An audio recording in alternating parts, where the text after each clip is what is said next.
10 years later, by Alexandre Dumas. Chapter 28. The Dowry. Monsieur Faucheur's horses were serviceable animals, with thick-set knees and legs that had some difficulty in moving. Like the carriage, they belonged to the earlier part of the century. They were not as fleet as the English horses of Monsieur Fouquet, and consequently it took 2 hours to get to Saint-Mande. Their progress, it might be said, was majestic. Majesty, however, precludes hurry. The marquise stopped the carriage at the door so well known to her, although she had seen it only once, under circumstances, it will now be remembered, no less painful than those which brought her now to it again. She drew a key from her pocket and inserted it into the lock, pushed open the door, which noiselessly yielded to her touch, and directed the clerk to carry the chest upstairs to the first floor. The weight of the chest was so great that the clerk was obliged to get the coachman to assist him with it. They placed it in a small cabinet, anteroom, or boudoir rather, adjoining the saloon where we once saw Monsieur Fouquet at the marquise's feet. Madame de Belliere gave the coachman a louis, smiled gracefully at the clerk, and dismissed them both. She closed the door after them, and waited in the room, alone and barricaded. There was no servant to be seen about the rooms, but everything was prepared as though some invisible genius had divined the wishes and desires of an expected guest. The fire was laid, candles in the candelabra, refreshments upon the table, books scattered about, fresh-cut flowers in the vases. One might almost have imagined it an enchanted house. The marquise lighted the candles, inhaled the perfume of the flowers, sat down, and was soon plunged in profound thought. Her deep musings, melancholy though they were not untinged with a certain vague joy. Spread out before her was a treasure, a million wrung from her fortune, as a gleaner plucks the blue cornflower from the crown of flowers. She conjured up the sweetest dreams. Her principal thought, and one that took precedence of all others, was to devise means of leaving this money for Monsieur Fouquet, without his possibly learning from whom the gift had come. This idea, naturally enough, was the first to present itself to her mind. But although on reflection it appeared difficult to carry out, she did not despair of success. She would then ring to summon Monsieur Fouquet and make her escape, happier than if, instead of having given a million, she had herself found one. But being there, and having seen the boudoir so coquettishly decorated that it might almost be said the least particle of dust had but the moment before been removed by the servants, having observed the drawing-room so perfectly arranged that it might almost be said her presence there had driven away the fairies who were its occupants, she asked herself if the glance or gaze of those whom she had displaced, whether spirits, fairies, elves, or human creatures, had not already recognized her. To secure success it was necessary that some steps should be seriously taken, and it was necessary also that the superintendent should comprehend the serious position in which he was placed, in order to yield compliance with the generous fancies of a woman.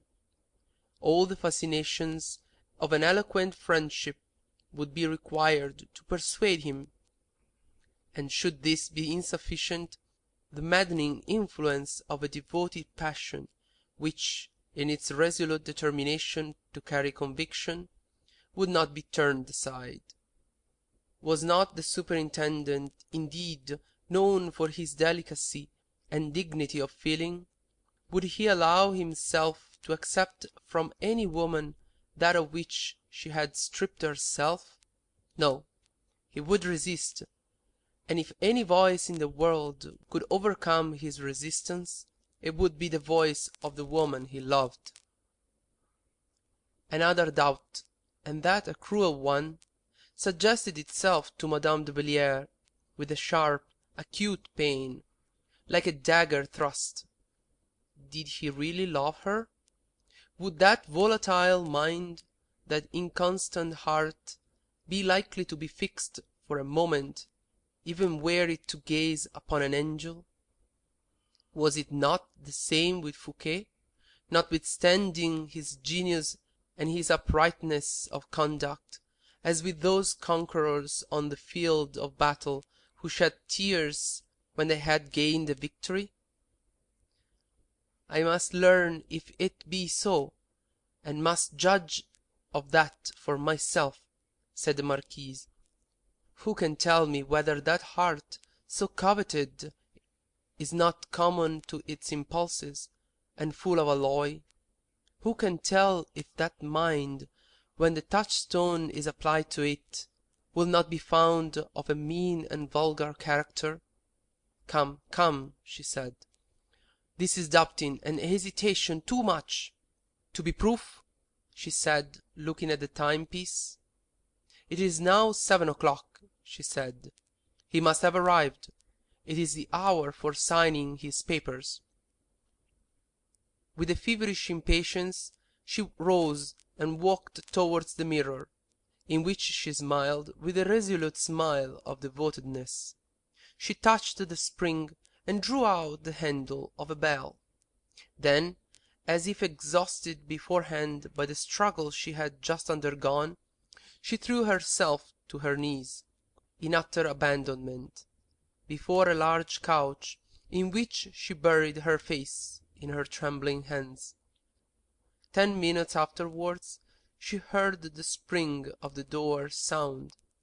The door moved upon invisible hinges, and Fouquet appeared. He looked pale, and seemed bowed down by the weight of some bitter reflection. He did not hurry, but simply came at the summons. The preoccupation of his mind must indeed have been very great, that a man so devoted to pleasure, for whom indeed pleasure meant everything, should obey such a summons so listlessly. The previous night, in fact, fertile in melancholy ideas, had sharpened his features, generally so noble in their indifference of expression, and had traced dark lines of anxiety around his eyes. Handsome and noble he still was, and the melancholy expression of his mouth, a rare expression with men, gave a new character to his features, by which his youth seemed to be renewed. Dressed in black, the lace in front of his chest much disarranged by his feverishly restless hand, the looks of the superintendent, full of dreamy reflection, were fixed upon the threshold of the room which he had so frequently approached in search of expected happiness. This gloomy gentleness of manner, this smiling sadness of expression, which had replaced his former excessive joy, produced an indescribable effect upon Madame de Belliere, who was regarding him at a distance. A woman's eye can read the face of the man she loves, its every feeling of pride, its every expression of suffering. It might almost be said that Heaven has graciously granted to women, on account of their very weakness, more than it has accorded to other creatures. They can conceal their own feelings from a man, but from them no man can conceal his. The marquise divined in a single glance the whole weight of the unhappiness of the superintendent. She divined a night passed without sleep, a day passed in deceptions. From that moment she was firm in her own strength. and she felt that she loved Fouquet beyond everything else. She arose and approached him, saying, "You wrote to me this morning to say you were beginning to forget me, and that I, whom you had not seen lately, had no doubt ceased to think of you. I have come to undeceive you, monsieur, and the more completely so, because there is one thing I can read in your eyes." "What is that, madame?" said Fouquet, astonished. "That you have never loved me so much as at this moment. In this same manner you can read, in my present step towards you, that I have not forgotten you." "Oh, madame," said Fouquet, whose face was for a moment lighted up by a sudden gleam of joy, "you are indeed an angel, and no man can suspect you. All he can do is to humble himself before you and entreat forgiveness." "Your forgiveness is granted, then," said the marquise. Fouquet was about to throw himself upon his knees. "No, no," she said, "sit here by my side. Ah, that is an evil thought which has just crossed your mind." "How do you detect it, madame?" "By the smile that has just marred the expression of your countenance. Be candid, and tell me what your thought was. No secrets between friends." "Tell me then, madame, why you have been so harsh these 3 or 4 months past." "Harsh?" "Yes. Did you not forbid me to visit you?" "Alas," said Madame de Belliere, sighing, "because your visit to me was the cause of your being visited with a great misfortune, because my house is watched, because the same eyes that have seen you already might see you again, because I think it less dangerous for you that I should come here than that you should come to my house, and lastly, because I know you to be already unhappy enough not to wish to increase your unhappiness further." Fouquet started, for these words recalled all the anxieties connected with his office of superintendent. He who, for the last few minutes, had indulged in all the wild aspirations of the lover. "I unhappy?" he said, endeavoring to smile. "Indeed, marquise, you will almost make me believe I am so, judging from your own sadness. Are your beautiful eyes raised upon me merely in pity? I was looking for another expression from them." "It is not I who am sad, monsieur. Look in the mirror, there, it is yourself." "It is true I am somewhat pale, marquise, but it is from overwork. The king yesterday required a supply of money from me." "Yes, 4 millions, I am aware of it." "You know it?" exclaimed Fouquet, in a tone of surprise. "How can you have learned it? It was after the departure of the queen, and in the presence of one person only, that the king—" "You perceive that I do know it. Is that not sufficient? Well, go on, monsieur. The money the king has required you to supply—" "You understand, marquise, that I have been obliged to procure it, then to get it counted, afterwards registered, altogether a long affair. Since Monsieur de Mazarin's death, financial affairs occasion some little fatigue and embarrassment. My administration is somewhat overtaxed, and this is the reason why I have not slept during the past night." "So you have the amount?" inquired the marquise, with some anxiety. "It would indeed be strange, marquise," replied Fouquet cheerfully, "if a superintendent of finances were not to have a paltry 4 millions in his coffers." "Yes, yes, I believe you either have or will have them." "What do you mean by saying I shall have them?" "It is not very long since you were required to furnish 2 millions." "On the contrary, It seems almost an age. But do not let us talk of money matters any longer. On the contrary, we will continue to speak of them, for that is my only reason for coming to see you." "I am at a loss to compass your meaning," said the superintendent, whose eyes began to express an anxious curiosity. "Tell me, monsieur, is the office of superintendent a permanent position?" "You surprise me, Marchioness, for you speak as if you had some motive or interest in putting the question." "My reason is simple enough. I am desirous of placing some money in your hands, and naturally I wish to know if you are certain of your post."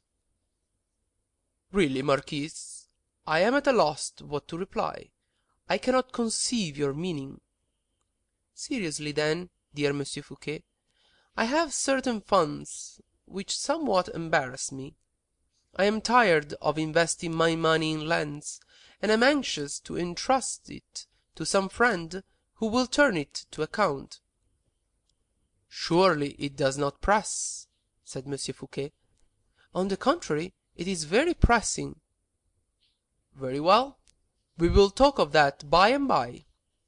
"By and by will not do, for my money is there," returned the marquise, pointing out the coffer to the superintendent, and showing him, as she opened it, the bundles of notes and heaps of gold. Fouquet, who had risen from his seat at the same moment as Madame de Belliere, remained for a moment plunged in thought. Then suddenly starting back, he turned pale, and sank down in his chair, concealing his face in his hands. "Madame, madame," he murmured, "what opinion can you have of me when you make me such an offer?" "Of you?" returned the marquise. "Tell me, rather, what you yourself think of the step I have taken. You bring me this money for myself, and you bring it because you know me to be embarrassed. Nay, do not deny it, for I am sure of it. Can I not read your heart? If you know my heart, then, can you not see that it is my heart I offer you?" "I have guessed rightly, then," exclaimed Fouquet. "In truth, madame, I have never yet given you the right to insult me in this manner."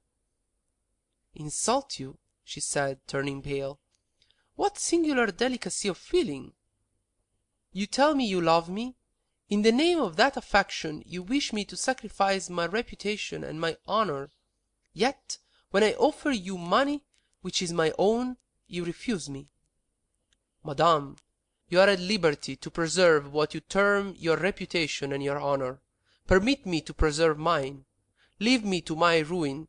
Leave me to sink beneath the weight of the hatreds which surround me, beneath the faults I have committed, beneath the load even of my remorse. But, for heaven's sake, madame, do not overwhelm me with this last infliction. A short time since, Monsieur Fouquet, you were wanting in judgment, now you are wanting in feeling." Fouquet pressed his clenched hand upon his breast, heaving with emotion, saying, "Overwhelm me, madame, for I have nothing to reply." "I offered you my friendship, Monsieur Fouquet." "Yes, madame, and you limited yourself to that." "And what I am now doing is the act of a friend." "No doubt it is." "And you reject this mark of my friendship?" "I do reject it." "Monsieur Fouquet, look at me," said the marquise, with glistening eyes. "I now offer you my love." "Oh, madame!" exclaimed Fouquet, "I have loved you for a long while past. Women, like men, have a false delicacy at times. For a long time past I have loved you, but would not confess it. Well, then, you have implored this love on your knees, and I have refused you. I was blind, as you were a little while since. But as it was my love that you sought, it is my love I now offer you. Oh, madame, you overwhelm me beneath a load of happiness. Will you be happy, then, if I am yours entirely? It will be the supremest happiness for me. Take me, then. If, however, for your sake I sacrifice a prejudice, do you, for mine, sacrifice a scruple. Do not tempt me. Do not refuse me. Think seriously of what you are proposing. Fouquet, but one word. Let it be no, and I open this door," and she pointed to the door which led into the streets, "and you will never see me again. Let that word be yes, and I am yours entirely." "Elise, Elise!" "But the coffer?" "Contains my dowry." "It is your ruin!" exclaimed Fouquet, turning over the gold and papers. "There must be 1,000,000 here." "Yes, my jewels, for which I care no longer if you do not love me, and for which, equally, I care no longer if you love me as I love you." "This is too much!" exclaimed Fouquet. I yield, even were it only to consecrate so much devotion. I accept the dowry." "And take the woman with it," said the marquise, throwing herself into his arms. Chapter 28. The Dowry. Recording by Filippo Joachim.